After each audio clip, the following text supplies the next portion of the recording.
लग गई दोस्तों, बहुत जलन हो रही है।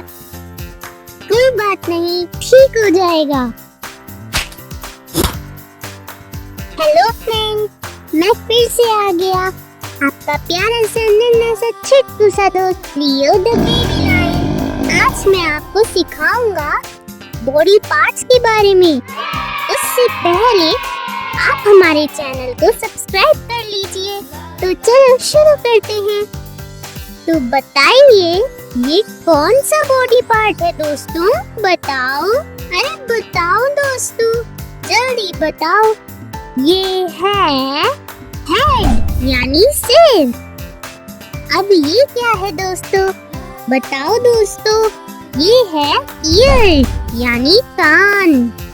अब आगे देखते हैं। बताओ दोस्तों, ये क्या है? सोचो सोचो। हाँ, ये है आईज यानी आँखें। अब बताओ, आँखों के नीचे क्या आता है दोस्तों?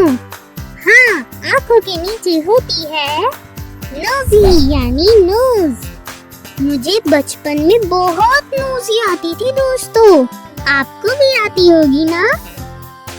और नोज़ी के नीचे क्या होता है? दोस्तों सही पकड़े हो, नोज़ी के नीचे होता है माउथ यानी मुंह। अब बताओ दोस्तों, ये क्या है? बताओ ना दोस्तों। ये है हैंड यानी हाथ। चलो बताओ दोस्तों, ये कौन सा पार्ट है बॉडी का? अब ये तो बता दो दोस्तों। चलो मैं ही बता देता हूँ। ये है हमारे लेग्स यानी पैर। आज के लिए इतना ही दोस्तों, अब चलता हूँ। अगली बार कुछ और नई चीजें सीखेंगे। बाय बाय दोस्तों।